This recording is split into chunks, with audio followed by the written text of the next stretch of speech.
Hey everybody, today we're discussing the labor movement. There's a lot of information in this video. It's the time period at the end of the 19th century and into the 20th century. So we've got a lot of information and I'm going to jump right in. Hopefully you're kind of hang on, take notes, and get as much information out of this as you can. So the labor movement. First of all, to discuss how it came to be.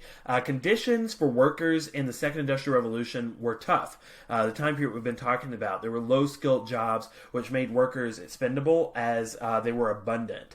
Automation, machinery had created short-term loss of jobs, which was better in the long run, but not so good for the workers. Before the mechanization of these machines, most manufacturing was done by skilled craft workers, such as shoemakers, saddle makers, so on and so forth.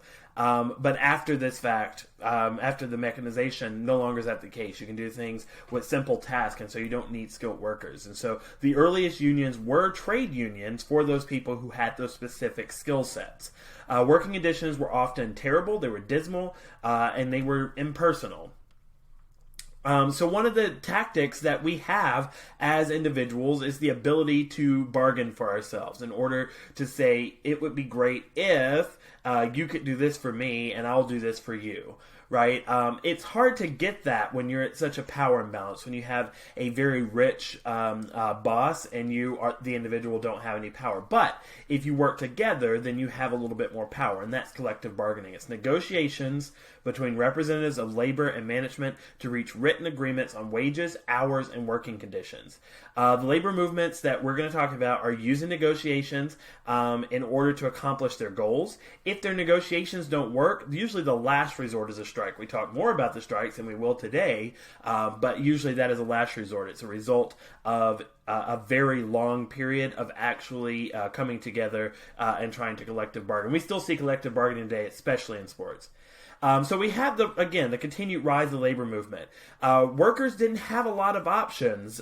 They could strike, but they were often nullified by the use of scab workers, those that come in to replace the workers that are going out of scab. Conservative federal courts often ruled in favor of corporations, so the government wasn't on their side, the courts weren't on their side.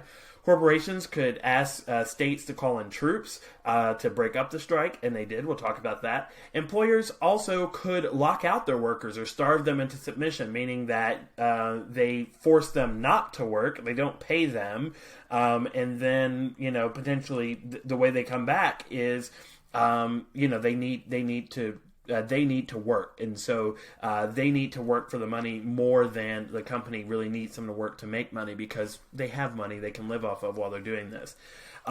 If they came back, they were forced to sign ironclad oaths or yellow dog oaths, which were agreements to not join a labor movement.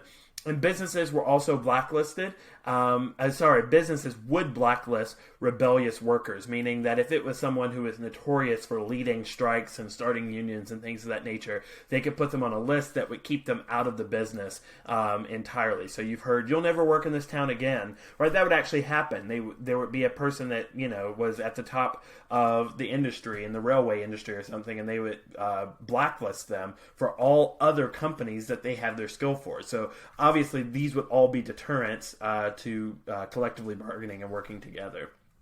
So let's talk about a couple of unions that form. In 1866, we're going to see the National Labor Union, which provides a major boost to the union movement. It is led by William Silvis. The NLU is going to seek to bring together skilled craft unions into one large one. And so to split up all of those that we talked about, those skills crafts, and try to make a larger one, again, to give them more bargaining power. It lasted 6 years, and at its peak, it boasted about 600,000 workers, which is a very large number. Focused on social reform, such as the abolition of a wage system kind of entirely, but also on an 8-hour workday, which we're going to talk a lot about in this presentation, and arbitration of industrial disputes. Meaning that they have some recourse to discuss with their bosses if they have some type of dispute in the industry. It succeeded in getting the 8-hour day for government workers, but those laws have no means of enforcement, and so therefore they were not implemented. So the laws were passed, but they weren't enforced. And this is important to understand that the process is long to get some of these reforms that we're talking about. It didn't happen overnight, and even when it did happen, it wasn't implemented universally. The Knights of Labor are one of the most famous unions at this time. It was founded in 1869. It was a secret society. It was officially known as the Noble and Holy Order of the Knights of Labor. It's secret because, and it's going to remain secret for about 12 years, because they want to prevent retribution. We talked about that's one of the ways they could do it. So people would join this, they would bargain on behalf of their workers, but if you were in it, there was no... if you were in it, it was secret, right? And so there was no chance of you potentially being outed as being a part of the union and being blacklisted or forced to sign one of these oaths. They used Republican imagery at the time, which was associated with Lincoln, that each man should have a say in the political and economic issues that affected him. Much of leadership and membership was Irish. But they also sought to include all workers in one big union, including blacks and women. So a lot of the early unions were segregated, especially men and women, and black and white. And so then you also had Irish, you had Catholic, all these different separations. And the Knights of Labor sought to be inclusive and include everyone. The Great Upheaval is going to be the Knights' demise. It was due to this time in 1886 when we see 1,400 strikes involving 500,000 workers and the Haymarket Square bombing specifically, which we'll talk about here in just a second. To many, the Knights were a huge organization that could throw the economy into chaos. And so you have this sort of middle class that fears the chaos. They don't disagree with what they're fighting for. They fear the chaos, and they don't necessarily work with the rich, right? The bourgeoisie. They're this middle class that fears chaos, and so therefore they're going to go against what the Knights are doing. Its involvement in a number of May Day strikes in 1886 is going to result in about half of the failures of things that they were attempting to accomplish. So let's talk about the Haymarket Affair. On May 4th, 1886, Chicago police advanced on a meeting called to protest alleged police brutality in the May Day strikes. May Day is a celebration of labor workers, celebrated on May 1st. And in Chicago in 1886, there was police brutality alleged against the Chicago police. And so they protested this on May 4th. Someone threw a dynamite bomb into the crowd, which killed 8 police. 60 officers were injured by police fire. 7 or 8 civilians were killed, and 30 to 40 were wounded. So the bomb killed police, and the retaliation from the police killed essentially an equal amount of civilians.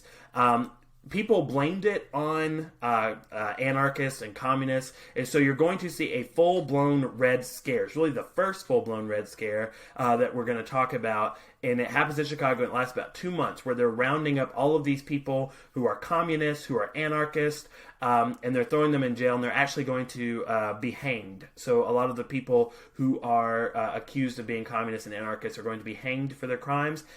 We don't actually know who threw the bomb. The unionists say that it was the police that did it to kind of start this violence. The police obviously say that it's unionists. But anyway, this causes, again, that chaos that people fear. And so the rise of working men's parties in various cities scared conservatives who blacklisted members through employers' associations.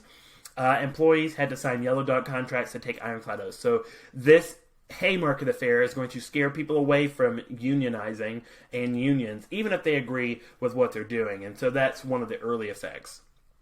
The Knights of Labor became mistakenly associated again with anarchists. That was not them, but they're starting these protests that lead to some of these groups coming out against this. Again, there is no real connection to anarchy, or the word I'm looking for is communism.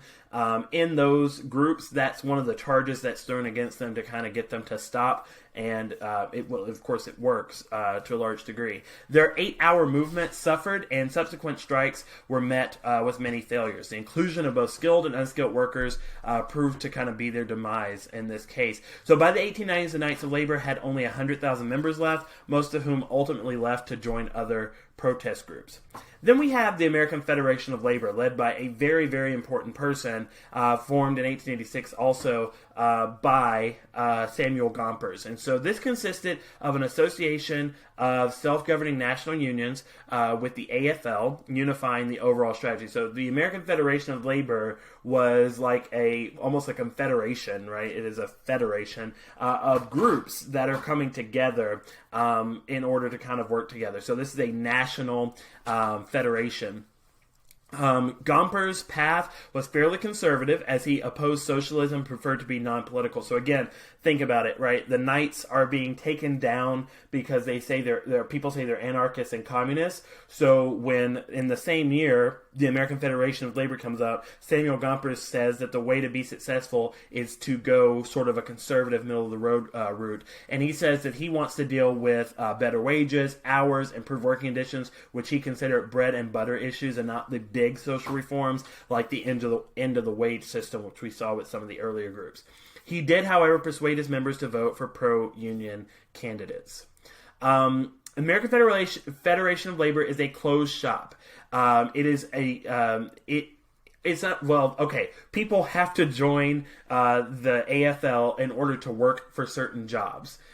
We see closed shops, a lot of people see them very negatively, because it means that in order to work a job, you have to be in the union, which is hard to do, because in order to be in the union, you have to be in the industry. So the reason that they do that is to protect against outside people coming into the job and working it, right? So that they won't fire people kind of willy-nilly. The issue is it looks like they're keeping people from getting work. And so that's why some people are definitely against it, because it is, in effect, what's happening.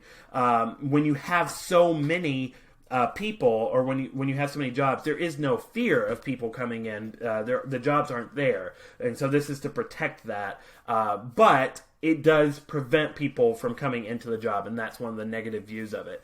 Open shops are jobs open to those that are not members of the union with no requirement to join, and union shops are jobs open to those not in the union but with a requirement to join after they are hired.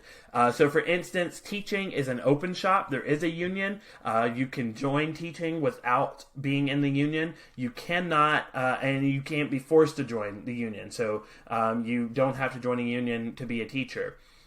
I believe, and this may be wrong, I'm going to use football or sports as an example of a union shop. I'm not 100% sure on this, but for the most part, I'm pretty sure you don't have to be, I know you don't have to be in the union to join the league, for instance, the NFL, but I'm pretty sure you do have to join the NFL Players Association, their union, once you get in. So that's what a union shop would be. Chief strategies at AFL were the walkout and the boycott. Walkout is like a strike. It essentially is a strike. You stop working. It's a work stoppage, which is the same as a strike. And boycott is potentially boycotting goods and things of that nature. By 1900, it had about 500,000 members. Critics called it the Labor Trust. When we talk more about trust, you'll get that a little bit better. Shortcomings did not represent unskilled labor, especially women and blacks. And so that's one of the shortcomings of the AFL. The AFL is still around today. They merged later with the CIO, and so today they're the AFL-CIO. You can look that up if you want to know more. This is a map of today. We're talking about this in some states today. We have what are known as right-to-work states because people fear that unions keep people from getting jobs, which again is not entirely true, but there are reasons for it. It does make it harder to get the job, which I do 100% say is 100% true. It's harder to get the job. However, there aren't enough jobs that you would have them anyway. So it's kind of this kind of, I don't know. It's more of a, I don't know, it's a political view. And so just depending on which side of the political spectrum you're on depends on whether or not you feel that it should be one way or the other. And it's not, anyway, it's not to say that one is right or wrong. It is to say that the reasons that some people say it is not necessarily true. And so we see these, all the turquoise, bluish green states are right to work states. That means in these states you can't strike, you can't operate as a union. It restricts the rights of states, of people to unionize. Some people would charge and say that it's against the First Amendment to be a right to work state because you're not allowing people the freedom to assemble. Some people would say that that's not what the First Amendment is relating to. The First Amendment says the government can't really do it in terms of the government. It has nothing to do with the business.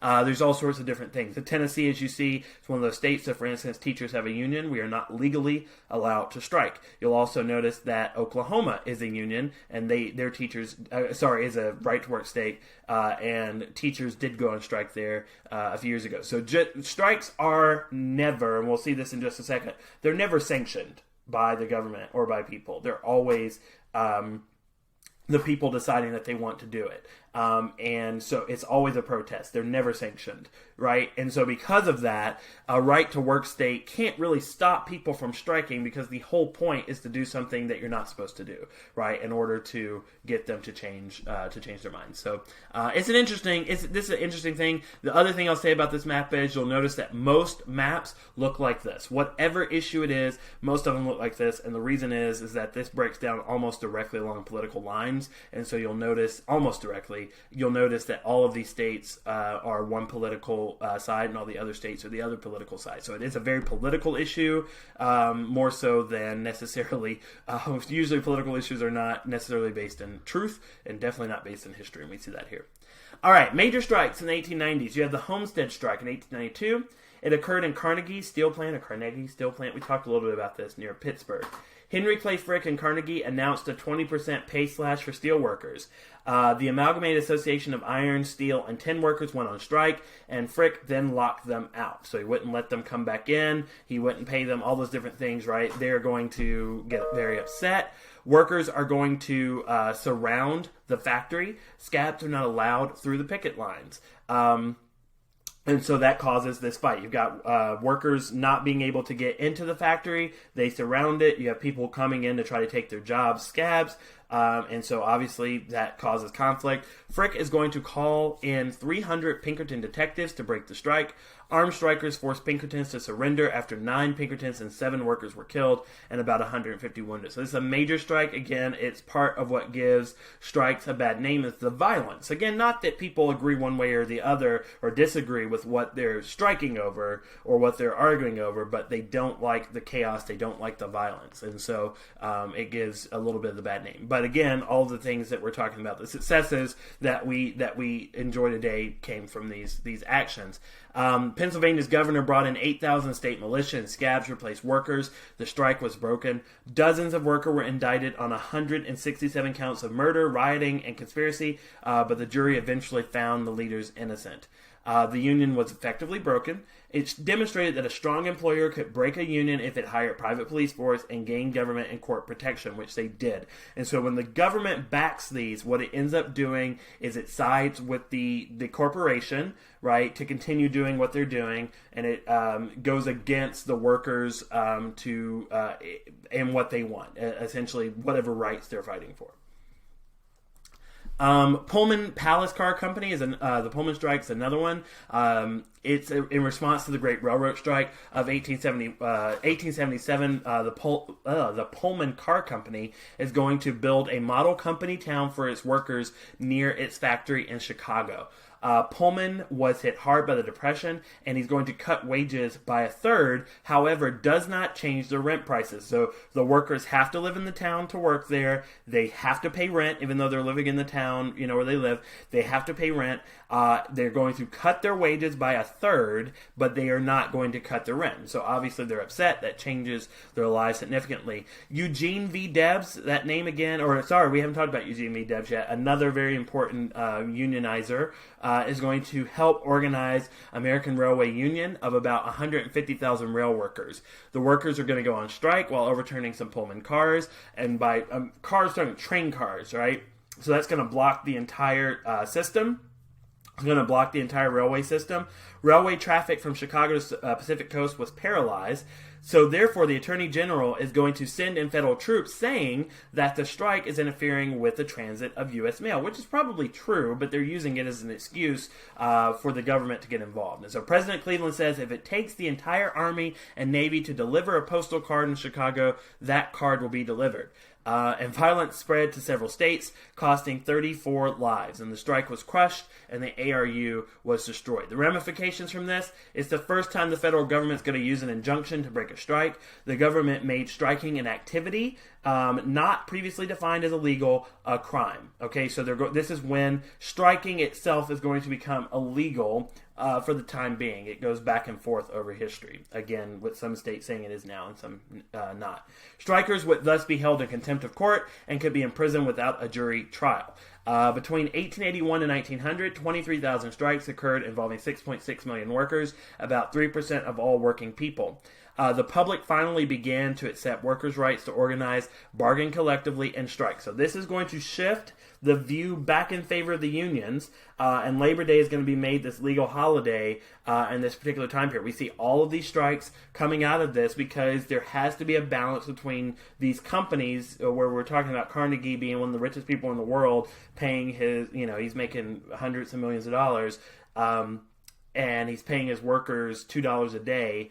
There has to be this balance that says, at least what they want, an 8-hour workday. They want safe working conditions. There has to be a balance that has that, and people, for the most part, agree with that. And we kind of settle on what we have today, and we celebrate this on Labor Day. So, by conclusion, by 1900. Unions had largely failed to achieve their goals. Wages remained almost the same compared to 1865. Work hours remained high in most industries. Working conditions remained oppressive. Most unions were either broken or severely weakened by owner or government actions. For example, the Knights of Labor, American Railway Union, and the American Federation of Labor was among the few unions that remained intact and saw improvements for its workers.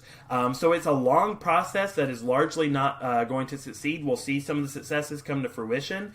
And today we enjoy some of those successes and continued success over time. And so one of the things, again, that we talk about worker safety, we talk about fair treatment, we talk about fair wages and things of that nature, work days, child labor, things of those nature are all going to be issues for labor unions that are eventually fought for and won. So I hope this video was informational. Make sure that you have taken notes. You can watch it again if you need to. And if you will, go ahead and complete the rest of the assignment, and I will see you in class.